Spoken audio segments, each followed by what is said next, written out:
Hi everyone, నా పేరు doctor Ahmed బాషా. మన ఎయిమ్ అకాడమీ యూట్యూబ్ ఛానల్లో మీ అందరికీ స్వాగతం. ఈ వీడియో పైన క్లిక్ చేసినందుకు చాలా థ్యాంక్స్. ఏపీ ఆర్సెట్ 2024 ఆస్పిరెంట్స్ అందరూ ఇంటర్వ్యూ అటెండ్ అయిన తర్వాత ర్యాంక్స్ ఎప్పుడు వస్తాయని చాలా ఈగర్గా వెయిట్ చేశారు. ఫైనల్గా ర్యాంక్ అలాట్మెంట్ జరిగిపోయింది. అఫీషియల్ వెబ్సైట్లో ఒక 2-3 డేస్ బ్యాకే ర్యాంక్స్కి సంబంధించి ఒక లింక్ యాక్టివ్ అయిపోయింది మై డియర్ ఫ్రెండ్స్. అయితే మీరు హోమ్ పేజ్ ఓపెన్ చేసిన తర్వాత అఫీషియల్ వెబ్సైట్లో ఇక్కడ ర్యాంక్ కార్డ్ క్లిక్ చేసి మీ డీటెయిల్స్ ఎంటర్ చేస్తే సో మీ ర్యాంక్ కార్డ్ని మీరు చూసుకోవచ్చు. ఇంటర్వ్యూ అటెండ్ అయిన ప్రతి ఒక్కరికి ర్యాంక్ అలాట్మెంట్ జరుగుతుంది. అయితే మీరు రిటర్న్ ఎగ్జామినేషన్ క్వాలిఫై అయిన తర్వాత ఇంటర్వ్యూ అటెండ్ అయిన ప్రతి ఒక్కరికి ర్యాంక్ అలాట్మెంట్ జరుగుతుంది. అయితే ఇక్కడ చాలామందికి డిఫరెంట్ డౌట్స్ రైజ్ అవుతున్నాయి.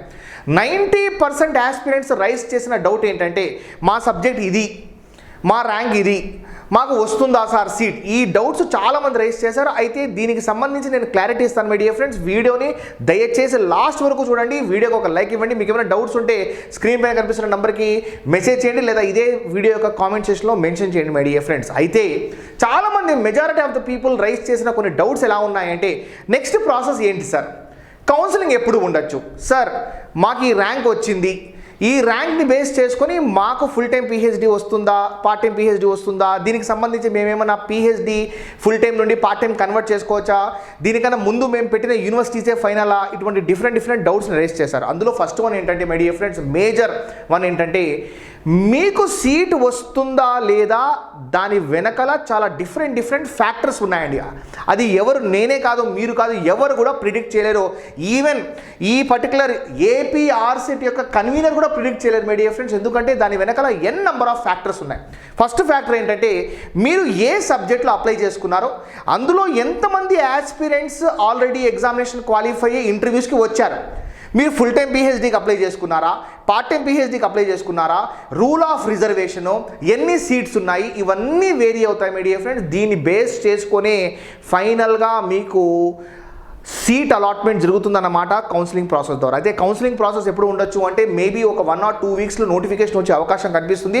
యాక్చువల్గా రిజల్ట్స్ కూడా ఇంత త్వరగా వస్తుందని నేను ఎక్స్పెక్ట్ చేయలేదు. ఎందుకంటే Andhra Pradesh state council of higher education chairman Hemachandra Reddy గారు రిజైన్ చేసేశారు. SV university vice chancellor Srikanth Reddy గారు కూడా రిజైన్ చేసేశారు. అయితే వీళ్ళిద్దరు కాకుండా మనకు రిజల్ట్స్ వస్తాయని ఎక్స్పెక్ట్ చేయలేదు మై డియర్ ఫ్రెండ్స్. అయితే ఫైనల్గా రిజల్ట్స్ వచ్చేసాయి. నెక్స్ట్ ఏంటంటే చాలామంది కౌన్సిలింగ్ కోసం వెయిట్ చేస్తున్నారు. ఒక 1 or 2 వీక్స్లో షెడ్యూల్ వచ్చే అవకాశం ఉంది. అయితే చాలామంది అడిగిన మేజర్ డౌట్ ఏంటంటే మాకు ఈ ర్యాంక్తో ఈ సీట్ వస్తుందా అంటే, నేను చెప్పినట్టు ఇవన్నీ డిఫరెంట్ ఫ్యాక్టర్స్ ఉన్నాయి. దాన్ని బేస్ చేసుకొని మీకు సీట్ అలాట్మెంట్ జరుగుతుంది my dear friends. First and the foremost important thing ఏంటంటే మీరు చేయాల్సిన పని ఏంటంటే మీరు ఒక గ్రౌండ్ వర్క్ చేయండి. అదేంటంటే మీరు ఏ సబ్జెక్ట్లో అప్లై చేస్తున్నారో ఆ సబ్జెక్ట్లో ఎన్ని వేకెన్సీస్ ఉన్నాయి ఫస్ట్ మీరే క్యాలిక్యులేట్ చేసుకోండి. ఎన్ని వేకెన్సీస్ ఉన్నాయి, ఫుల్ టైంకి ఎన్ని వేకెన్సీస్ ఉన్నాయి, పార్ట్ టైంకి ఎన్ని వేకెన్సీస్ ఉన్నాయి, మీరే క్యాలిక్యులేట్ చేసుకోండి. అయితే ఫుల్ టైం 100 మెంబర్స్ ఉన్నారనుకోండి, అందులో కేవలం 30% మాత్రమే అప్రాక్స్గా ఫుల్ టైం పిహెచ్డీకి అప్లై చేస్తారు my dear friends. Remaining 70% part time పిహెచ్డీకి ఉంటుంది. కానీ ఇక్కడ గుర్తుపెట్టుకోండి, పార్ట్ టైం పిహెచ్డీకి ఎక్కువ కాంపిటీషన్ ఉంటుంది. ఎందుకంటే ఇంతవరకు పీజీ వరకు చదివిన తర్వాత కూడా హైయర్ ఎడ్యుకేషన్ కోసం ఇంకొక 3-4-5 ఇయర్స్ మీరు స్పెండ్ చేయాలంటే పిహెచ్డీలో వితౌట్ ఎనీ ఇన్కమ్ ఇది కొంచెం కష్టమే. ఎకనామికల్గా చాలామంది యాక్సెప్ట్ చేయరు, యాజ్ వెల్ as వాళ్ళ పొజిషన్స్ యాక్సెప్ట్ చేయవు. మేబీ వాళ్ళు ఇంకా చదువుకోవాలన్నా వాళ్ళ ఇంట్లో వాళ్ళు కూడా వద్దని చెప్పచ్చు. అయితే ఫుల్ టైం పిహెచ్డీకి కాంపిటీషన్ తక్కువ ఉంటుంది, పార్ట్ టైం పిహెచ్డీకి కాంపిటీషన్ ఎక్కువ ఉంటుంది. అంటే మీరు చేయాల్సింది very simple my dear friends. మీరు ఇంటర్వ్యూకి వెళ్ళినప్పుడు ఎంతమంది అయితే పిహెచ్డీ ఇంటర్వ్యూకి వచ్చారో, సపోజ్ మీ ఇంటర్వ్యూ 4 days జరిగింది, మీ సబ్జెక్ట్ ఇంటర్వ్యూ 4 days జరిగింది, ఒక రోజుకి 100 మంది వచ్చారో 100 into 400 మెంబర్స్ కాంపిటీషన్ ఉన్నారు. సో దీన్ని బేస్ చేసుకొని మీరు ఏం చేయొచ్చు అంటే మీ రఫ్ ప్రిడిక్షన్ మీరే చేసుకోవచ్చు. కానీ 100 సీట్స్ ఉంటే అందులో 70% preference goes to part time PhD only, 30% preference goes to full time PhD. ఇక్కడ ఇంకో విషయం ఏంటంటే దీనికన్నా ముందు జరిగిన ఆర్సెట్ కౌన్సిలింగ్ ప్రాసెస్లో రిజిస్ట్రేషన్ జరిగినప్పుడు ఏ వెబ్ ఆప్షన్స్ అయితే మీరు ఇచ్చారో, అంటే ఏ ఆప్షన్స్ అయితే మాకు యూనివర్సిటీ కావాలి అని చెప్పేసి అలా ఉండదు మై డియర్ ఫ్రెండ్స్. అయితే ఈసారి మళ్ళీ మీకు కౌన్సిలింగ్ ప్రాసెస్లో ఛాన్స్ ఇచ్చే అవకాశం ఉంది. కానీ ఇక్కడ ఫుల్ టైం నుండి పార్ట్ టైంకి, పార్ట్ టైం నుండి ఫుల్ టైంకి కన్వర్ట్ చేసుకునే పాసిబిలిటీ ఉండకపోవచ్చు. 2022లో జరిగిన ఏపీ ఆర్సెట్ ఎగ్జామినేషన్ ఏదైతే ఉందో అందులో ఫుల్ టైం నుండి పార్ట్ టైంకి, పార్ట్ టైం నుండి ఫుల్ టైంకి కన్వర్ట్ చేసుకునే ఆప్షన్ ఇవ్వలేదు. కానీ సో వాళ్ళు రిజిస్ట్రేషన్ చేసుకునేటప్పుడు ఏ యూనివర్సిటీస్ అయితే పెట్టారో ఆ యూనివర్సిటీస్ కాకుండా మళ్ళీ ఫ్రెష్గా కొన్ని యూనివర్సిటీస్ కూడా పెట్టుకోవచ్చు. సో మీరు ఫస్ట్ చేయాల్సింది ఏంటంటే మీ వేకెన్సీ పొజిషన్ చూడండి, ఇదే అఫీషియల్ వెబ్సైట్ ఇక్కడ వేకెన్సీ పొజిషన్ కనిపిస్తుంది కదా, దీనిపైన క్లిక్ చేయండి మై డియర్ ఫ్రెండ్స్. మీకు యూనివర్సిటీ వైజ్ వేకెన్సీ పొజిషన్స్ కనిపిస్తాయి. మీ సబ్జెక్ట్లో ఎంతమంది పార్ట్ టైం, ఎన్ని పిహెచ్డి సీట్స్ పార్ట్ టైం ఉన్నాయి, ఎన్ని పిహెచ్డి సీట్స్ ఫుల్ టైం ఉన్నాయి అది చూసుకోండి. ఇది కాకుండా వెరీ వెరీ ఇంపార్టెంట్ ఆస్పెక్ట్ ఏంటంటే మీ ప్రిఫరెన్స్ ఆఫ్ యూనివర్సిటీస్. ఇక్కడ మీరు ఒక్కసారి ర్యాంక్ కార్డ్ని ఒకసారి అబ్జర్వ్ చేస్తే అందులో మీ కేటగిరీ మెన్షన్ చేశారు, దాంతోపాటు మీ రీజన్ కూడా మెన్షన్ చేశారు my dear friends. SV Andhra university reason కూడా మెన్షన్ చేశారు. ఇక్కడ మల్టిపుల్ ఫ్యాక్టర్స్ ఎలా ఉంటాయి అంటే సో లోకల్ నాన్ లోకల్ అన్న కన్సిడరేషన్ కూడా ఉంటుంది. 85% లోకల్ వాళ్ళకే ఇస్తారు, రీజన్ ఏదైతే ఉందో వాళ్ళకే ప్రిఫరెన్స్ ఇస్తారు, ఇంకొక 15% ఏదైతే ఉందో నాన్ లోకల్ వాళ్ళకి ఇస్తారు మై డియర్ ఫ్రెండ్స్. ఇది కాకుండా రూల్ ఆఫ్ రిజర్వేషన్. అయితే ఈ పాయింట్స్ అన్నిటినీ క్లియర్గా ఎక్కడ మెన్షన్ చేశారు అంటే సో ఏపీ ఆర్సెట్కి సంబంధించిన రిలీజ్ చేసిన జీవో, ఈ జీవోని 2023వ సంవత్సరం ఐ థింక్ 2024వ సంవత్సరంలో రిలీజ్ చేశారు మై డియర్ ఫ్రెండ్స్. ఈ జీవో ఏదైతే ఉందో ఇందులో ఈచ్ అండ్ ఎవ్రీ డీటెయిల్ని క్లియర్గా మెన్షన్ చేశారు. అయితే ఇప్పుడు మనం అప్లికేషన్ ప్రాసెస్ నుండి ఎగ్జామినేషన్ నుండి ఇంటర్వ్యూస్కి దాటేసి మనం ర్యాంక్ వరకు వచ్చేసాం కాబట్టి ఇప్పుడు వెయిట్ చేయాల్సింది కౌన్సిలింగ్ ప్రాసెస్. కాబట్టి ఈ కౌన్సిలింగ్ ప్రాసెస్కి సంబంధించి ఇక్కడ క్లియర్గా కొన్ని పాయింట్స్ని మెన్షన్ చేశారు. ఈ డాక్యుమెంట్ గనక మీరు డౌన్లోడ్ చేసుకొని చెక్ చేస్తే మీకు ఖచ్చితంగా క్లారిటీ వస్తుంది. ఇందులో మెన్షన్ చేసిన ఆస్పెక్ట్స్ ఇప్పుడు నేను చెప్పిన విధంగా లోకల్ నాన్ లోకల్ కూడా మెన్షన్ చేశారు. ఇది కాకుండా rule of reservation. Suppose 100 seats ఉన్నాయండి, ఈ 100 సీట్స్లో ఓసీ వాళ్ళకి ఇన్ని సీట్స్ ఉంటాయి, ఎకనామికల్లీ వీకర్ సెక్షన్ వాళ్ళకి ఇన్ని సీట్స్ ఉంటాయి, బీసీ వాళ్ళకి ఇన్ని సీట్స్ ఉంటాయి, బీసీలో మళ్ళీ ఏబిసిడిఈ బీసీఏ బీసీడి బీసీఈ ఇలా ఉంటుందన్నమాట. ఇది కాకుండా ఎస్సీ ఎస్టీ, ఇది కాకుండా ఓవరాల్గా మళ్ళీ మీరు తీసుకుంటే స్పోర్ట్స్ కోటా కానివ్వండి, ఆర్మీ కోటా కానివ్వండి, ఉమెన్ రిజర్వేషన్ కానివ్వండి, పర్సన్స్ విత్ డిజేబిలిటీ కానివ్వండి, ఈ ఆస్పెక్ట్స్ అన్ని కన్సిడర్ చేస్తారు. దీన్నే రూల్ ఆఫ్ రిజర్వేషన్ అంటారు. మీకు మేబీ స్టేట్ నెంబర్ 1 ర్యాంక్ రావచ్చు, మీకు మేబీ ఒక టాప్ 10 ర్యాంక్స్లో రావచ్చు, అయినప్పటికీ కూడా మీకు సీట్ గ్యారంటీగా వస్తుందన్న నమ్మకం లేదు మై డియర్ ఫ్రెండ్స్. ఎందుకంటే ఈ ఫ్యాక్టర్స్ అన్నీ వేరీ అవుతాయన్నమాట. సపోజ్ మీరు ఒక యూనివర్సిటీ అప్లై చేస్తారో, ఆంధ్ర యూనివర్సిటీకి ఫస్ట్ ప్రిఫరెన్స్ ఇస్తారో, రావచ్చు కూడా, రావాలనే కోరుకుందాం. కానీ ఏంటంటే ఇక్కడ రూల్ ఆఫ్ రిజర్వేషన్ని బేస్ చేసుకుని ఇదంతా వేరీ అవుతుంది. అందుకే ఆప్షన్స్ని మీరు పెట్టేటప్పుడు 1కి 2-3 సార్లు జాగ్రత్తగా ఆలోచించుకొని పెట్టండి మై డియర్ ఫ్రెండ్స్. మీరు ఒక సంవత్సరం మళ్ళీ నెట్ ఎగ్జామినేషన్కి ప్రిపేర్ అయ్యి మళ్ళీ చేరినా ప్రాబ్లం లేదు, కానీ మీరు అన్నెసెసరీగా ఒక లాంగ్ డిస్టెన్స్ యూనివర్సిటీలో చేరిపోయి మీరు పార్ట్ టైం చేయాలనుకొని ఫుల్ టైం చేరిపోయి అక్కడ ఫుల్ టైం చేస్తే ఎలా ఉంటుందంటే ఖచ్చితంగా మీరు యూనివర్సిటీకి వెళ్ళాల్సి వస్తుంది, అక్కడ అటెండెన్స్ మేనేజ్ చేయలేము, మన తలరాత బాగాలేకపోతే మనకు చాలా ఇష్యూస్ ఫేస్ చేయాల్సి వస్తుంది మై డియర్ ఫ్రెండ్స్. పిహెచ్డి అంటేనే చాలా అన్ఎక్స్పెక్టెడ్ థింగ్స్ మీరు చూడాల్సి వస్తుంది అన్నమాట. అయితే ఆలోచించుకొని మీరు ఫుల్ టైం పిహెచ్డికి సంబంధించిన ఒక ప్రాపర్ డెసిషన్ తీసుకోండి. కానీ ఒక్కసారి మీరు జాయిన్ అయిపోయారా, మళ్ళీ చాలామంది ఏమనుకుంటారంటే జాయిన్ అయిపోయిన తర్వాత మళ్ళీ మేము ఫుల్ టైం నుండి పార్ట్ టైం కన్వర్ట్ చేసుకుంటాం అనుకుంటారు. 100% పాసిబిలిటీ లేదండి. కాబట్టి మీరు కనుక్కోండి, మీరు దీనికన్నా ముందు ఎంతమంది రాశారు ఎగ్జామినేషన్ వాళ్ళందరినీ కనుక్కోండి. 100% పాసిబిలిటీ ఉండదు. మిమ్మల్ని కన్వర్ట్ చేశారనుకోండి ఫుల్ టైం నుండి పార్ట్ టైం వరకు, అందరూ వచ్చి మమ్మల్ని కన్వర్ట్ చేయండి అంటారు. అయితే దీన్ని బేస్ చేసుకొని మీరు గుర్తుపెట్టుకోవాల్సిన విషయం ఏంటంటే ప్రాపర్గా ఆలోచించుకొని యూనివర్సిటీస్ని సెలెక్ట్ చేసుకోండి.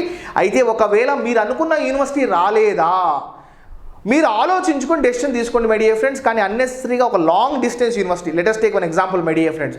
2021 బ్యాచ్ 22 బ్యాచ్లో నా స్టూడెంట్స్ ఏం చేశారు అంటే they belongs to Andhra region, somebody belongs to Rayalaseema region. వీళ్ళు ఏం చేశారు అంటే ఆంధ్ర రీజన్లో ఉన్న వాళ్ళు బై మిస్టేక్గా ఎస్వీని ఆప్షన్స్ పెట్టుకునే ప్రాసెస్లో లాస్ట్ ఆప్షన్స్గా SV university as well as Yogi Vemana university, Shri Krishnadevaraya university అనంతపురంలో పెట్టుకున్నారు. వాళ్ళకి అటుపక్క రాకుండా ఇటుపక్కకు వచ్చేసాయన్నమాట. కానీ అక్కడి నుండి వీళ్ళు ట్రావెల్ చేసి ఇక్కడ రావాలి అంటే మంత్లీ 3-4 టైమ్స్ రావాలి, పార్ట్ టైం పిహెచ్డి కాబట్టి రావాలి అంటే 1.5 డే జర్నీ అండి. సేమ్ రాయలసీమ రీజన్కి సంబంధించిన వాళ్ళు ఎవరైతే ఉన్నారో ఎస్వి రీజన్కి సంబంధించిన వాళ్ళు ఏయూ రీజన్లో ఆంధ్ర యూనివర్సిటీ రీజన్లో అప్లై చేసుకున్నారు. అయితే ఏం చేశారు అంటే ఎస్వి యూనివర్సిటీ రీజన్లో యూనివర్సిటీస్కి ఫస్ట్ ప్రిఫరెన్స్ ఇచ్చినా రాలేదు, ఆంధ్ర యూనివర్సిటీస్కి వచ్చేసింది అనమాట. వీళ్ళు మళ్ళీ చేరిపోయి మంత్లీ 1-2 వెళ్ళి 1.5 డే జర్నీ చేసి వెళ్ళి లాంగ్ డిస్టెన్స్ కాబట్టి సో ఈ రకంగా ఇబ్బందులు పడుతున్నారు. అలా ఇబ్బంది పడద్దండి, ఆలోచించుకొని డెసిషన్ తీసుకోండి.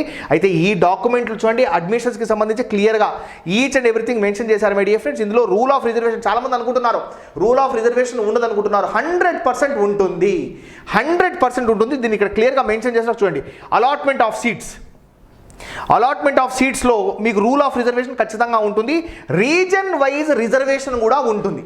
మీరు ఎస్వి యూనివర్సిటీ రీజన్కి చెందిన వాళ్ళ, ఆంధ్ర యూనివర్సిటీ రీజన్కి చెందిన వాళ్ళ, అందులో 85% లోకల్స్కి, 15% నాన్ లోకల్ కూడా ఉంటుంది మై డియర్ ఫ్రెండ్స్. ఇదంతా ఇక్కడ క్లియర్గా మెన్షన్ చేశారు, ఒకసారి అబ్జర్వ్ చేయొచ్చు.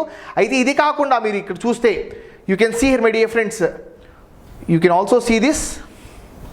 అయితే ఇక్కడ రూల్ ఆఫ్ రిజర్వేషన్కి సంబంధించి కూడా క్లియర్గా ఈ డాక్యుమెంట్లో పేజ్ నెంబర్ 19లో క్లియర్గా మెన్షన్ చేశారు మై డియర్ ఫ్రెండ్స్. ఈ పీడిఎఫ్ మీకు కావాలి అంటే మన ఇన్స్టిట్యూట్ యొక్క యాప్ ఈ వీడియో డిస్క్రిప్షన్లో అవైలబుల్ ఉంది, డౌన్లోడ్ చేసుకోండి దయచేసి.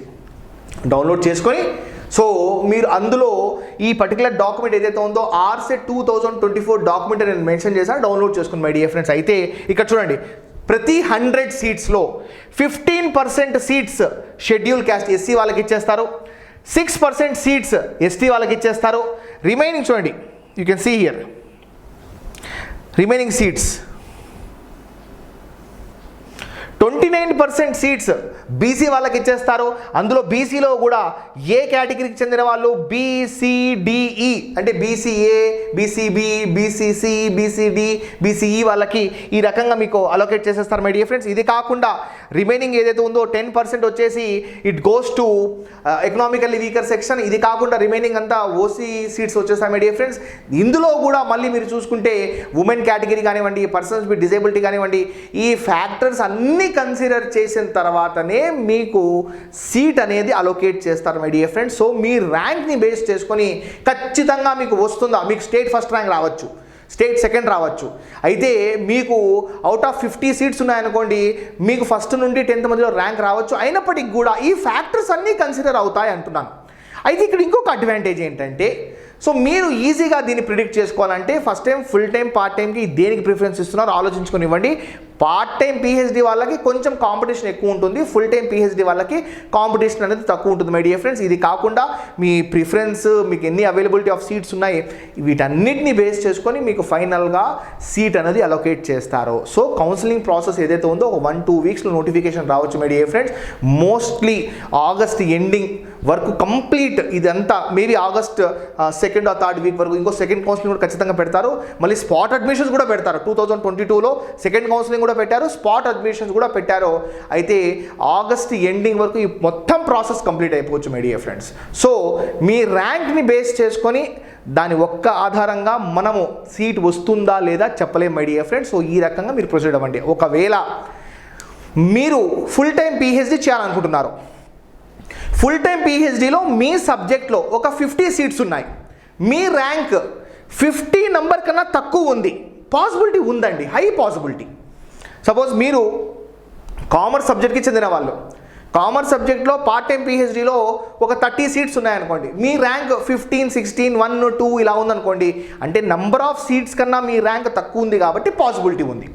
అది కూడా మీ ప్రిఫరెన్స్ ఆఫ్ యూనివర్సిటీస్ ఇదంతా వేరీ అవుతుంది మై డియర్ ఫ్రెండ్స్. అయితే సో ఎన్ నెంబర్ ఆఫ్ ఫ్యాక్టర్స్ని బేస్ చేసుకొని ఈ అడ్మిషన్ ప్రాసెస్, కౌన్సిలింగ్ ప్రాసెస్ జరుగుతుంది మై డియర్ ఫ్రెండ్స్. సో ఫైనల్గా సో మీకు కౌన్సిలింగ్ అన్నది ఒక 1-2 వీక్స్లో ఉంటుంది. దాని తర్వాతనే ఫైనల్ అలాట్మెంట్ ఆఫ్ సీట్ జరుగుతుంది. అలాట్మెంట్ అయిపోయిన తర్వాత వితిన్ 1 or 2 వీక్స్లో మీరు వెళ్ళి ఫీజు కట్టేసి మీ సర్టిఫికేట్స్ని సబ్మిట్ చేసేయాలి.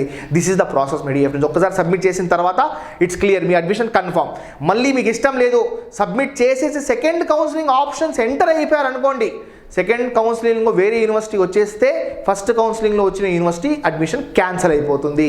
సో ఒక 1-2 వీక్స్లో నాకు తెలిసినంత వరకు కౌన్సిలింగ్ ఇన్ఫర్మేషన్ ఉంటుంది మై డియర్ ఫ్రెండ్స్. ఇది కాకుండా ఈ డాక్యుమెంట్ మీకు కావాలంటే నేను చెప్పాను కదా, ఇన్స్టిట్యూట్ నెంబర్కి చాలామంది పంపిస్తున్నారు, అది స్ట్రక్ అయిపోతుంది మై డియర్ ఫ్రెండ్స్. అయితే మీరు ఇన్స్టిట్యూట్ యాప్ డౌన్లోడ్ చేసుకుంటే అందులో ఈ డాక్యుమెంట్ అవైలబుల్ ఉంది మై డియర్ ఫ్రెండ్స్. అది మీరు చూసుకుంటే మీకు మొత్తం ప్రాసెస్ ఇంకా క్లారిటీగా వస్తుంది. దాంతోపాటు మీరు పిహెచ్డి ఫుల్ టైం చేస్తున్నారా, పార్ట్ టైం చేస్తున్నారా, ఎన్ని సీట్స్ ఉన్నాయి, దాన్ని మీరు అలా కన్సిడర్ చేసుకొని సో మీ ర్యాంక్ అన్నది ఆ నంబర్ కన్నా తక్కువ వస్తే దెన్ మీ possibility of getting the seat పెరిగిపోతుంది my dear friends. It all depends upon ఎంతమంది పిహెచ్డి మీ సబ్జెక్ట్లో అప్లై చేసుకున్నారో, ఫుల్ టైం పిహెచ్డి సీట్స్ ఎన్ని, పార్ట్ టైం పిహెచ్డి సీట్స్ ఏంటి, మీ ప్రిఫరెన్స్ ఆఫ్ యూనివర్సిటీ, మీ రూల్ ఆఫ్ అంటే మీ రిజర్వేషన్ కేటగిరీ కూడా, మీ జెండర్ కూడా, ఇవన్నీ వేరే అవుతాయి మై డియర్ ఫ్రెండ్స్. దీన్ని బేస్ చేసుకుని ఫైనల్ అలాట్మెంట్ జరుగుతుంది.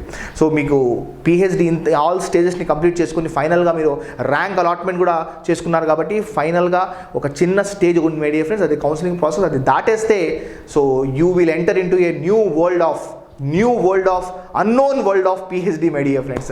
Thank you very much for your valuable time in watching this video. మీకు ఏమైనా డౌట్స్ ఉంటే కామెంట్ సెక్షన్లో మెన్షన్ చేయండి, లేదా స్క్రీన్ పైన కనిపిస్తున్న ఆ నెంబర్ ఏదైతే ఉందో దానికి డౌట్స్ ఏమైనా ఉంటే పంపించండి మై డియర్ ఫ్రెండ్స్. లేట్ అయినా ఖచ్చితంగా క్లారిఫై చేస్తాను. ఎక్స్ట్రీమ్లీ సారీ, నేను ఒక 2-3 days అవుట్ ఆఫ్ స్టేషన్ ఉండడం వల్ల నేను వీడియో త్వరగా వేయలేకపోయాను మై డియర్ ఫ్రెండ్స్. సో ఫైనల్గా లేట్ అయినా లేటెస్ట్ ఇన్ఫర్మేషన్తో వచ్చి మీకు వీడియో వేస్తున్నాను మై డియర్ ఫ్రెండ్స్. ఈ డాక్యుమెంట్ ఖచ్చితంగా రెఫర్ చేయండి, మీకు 100% యూజ్ అవుతుంది.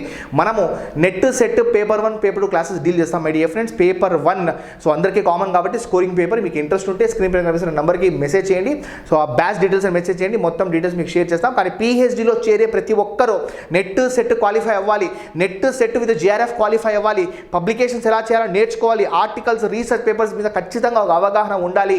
ఎందుకంటే పిహెచ్డిలో చాలా చాలా ఇంపార్టెంట్ రోల్ ప్లే చేస్తుంది. సెట్ క్వాలిఫై అయితే ఆగిపోద్దండి, నెట్కి వెళ్ళండి. నెట్ క్వాలిఫై అయితే ఆగిపోద్దండి, నెట్ విత్ జిఆర్ఎఫ్కి వెళ్ళండి. నెట్ విత్ జిఆర్ఎఫ్ అయితే పిహెచ్డికి వెళ్ళండి, పిహెచ్డి తర్వాత పబ్లికేషన్స్కి వెళ్ళండి, టెక్స్ట్ బుక్స్కి వెళ్ళండి మై డియర్ ఫ్రెండ్స్. రీసెర్చ్ మీద ఫోకస్ చేయండి.